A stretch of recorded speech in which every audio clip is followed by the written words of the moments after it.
మీ business ను develop చేసుకోవాలి అనుకుంటున్నారా? మీ పరపతిని పెంచుకోవాలి అనుకుంటున్నారా? అయితే ఓకే టీవీ ద్వారా ఎల్ బ్యాండ్, ఆస్ట్రన్ band ad, scrolling ad, ad with voice overs, logo bug, video ads ద్వారా మీ యాడ్స్ ను పబ్లిష్ చేసుకోండి.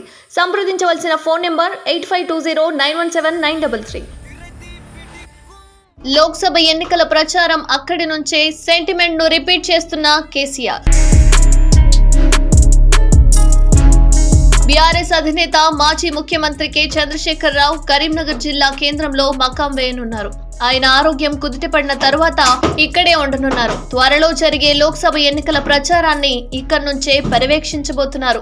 కరీంనగర్ కేసీఆర్ కి సెంటిమెంట్. దీంతో మరోసారి సెంటిమెంట్ ను నమ్ముకొని ఇక్కడి నుంచే ఎన్నికల ప్రచారానికి దిగబోతున్నారు. దీంతో ఉత్తర తెలంగాణ జిల్లాల్లో మరోసారి పాగా వేయడానికి ప్లాన్ చేయబోతున్నారు. ఫిబ్రవరి మొదటి వారంలో కేసీఆర్ తన ఎన్నికల మంత్రాంగాన్ని మొదలు పెట్టబోతున్నారు. టీఆర్ఎస్ ఆవిర్భావం నుంచి బీఆర్ఎస్ వరకు కేసీఆర్ కు కరీంనగర్ జిల్లా ప్రజలు ఆదరించారు. అంతేకాదు ప్రతి ఎన్నికల్లో కారు గుర్తుకు పట్టం కట్టారు. తెలంగాణ ఏర్పాటులో ఈ జిల్లా కీలక పాత్ర పోషించింది. అంతేకాదు కేసీఆర్ కరీంనగర్ అంటే సెంటిమెంట్. దీంతో ఆమరణ నిరాహార దీక్ష, ఇతర కార్యక్రమాలు ఇక్కడి నుంచే ప్రారంభించారు. తీగలగుంటపల్లిలో ఉత్తర తెలంగాణ భవన్ లో ఉంది.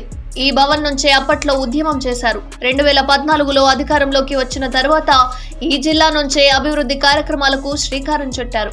2019లో కరీంనగర్ ఎంపీ సీటు ఓడిపోవడంతో పార్టీ బలహీనపడుతూ వచ్చింది. దీంతో మొన్న జరిగిన అసెంబ్లీ ఎన్నికల్లో అనుకున్న సీట్లు సాధించలేకపోయింది. అంతేకాదు ఉత్తర తెలంగాణ జిల్లాలోని 3 ఎంపీ సీట్లను కూడా బీఆర్ఎస్ కోల్పోయింది. అయితే మరోసారి పట్టు సాధించేందుకు కరీంనగర్ జిల్లానే ఎన్నుకున్నారు. త్వరలో జరిగే పార్లమెంటు ఎన్నికల వ్యూహాలను ఇక్కడి నుంచే ప్రారంభించబోతున్నారు. ఎన్నికలు పూర్తయ్యే వరకు తీగలగుంటపల్లిలోనే కేసీఆర్ ఉండబోతున్నారు. ఆయన ఇక్కడి నుంచే ఎన్నికల ప్రచార కార్యక్రమాలకు వెళ్లబోతున్నారు. అందుకోసం రూట్ మ్యాప్ కూడా సిద్ధం చేసుకున్నారు. ఇక్కడి నుండి ఎన్నికల ప్రచారానికి వెళ్తే విజయం సాధిస్తామనే సెంటిమెంట్ కూడా ఉంది. మొన్న జరిగిన అసెంబ్లీ ఎన్నికల్లో కూడా ఉత్తర తెలంగాణ జిల్లా నుంచి కొన్ని సీట్లలో బీఆర్ఎస్ గెలవగలిగింది. ఇప్పుడు ఉత్తర తెలంగాణ జిల్లాలో వేగంగా బీజేపీ పుంజుకుంటుంది. మొన్న ఉత్తర తెలంగాణ జిల్లాల నుంచి 7 సీట్లలో విజయం సాధించింది.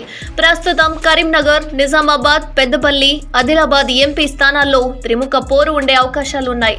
మరింత ఓటింగ్ శాతం పెంచుకుంటే బీఆర్ఎస్ గెలుస్తుందన్న ధీమా కూడా ఉంది. దీంతో వివిధ రకాల వ్యూహాలను ఇక్కడి నుంచే రచించబోతున్నారు కేసీఆర్.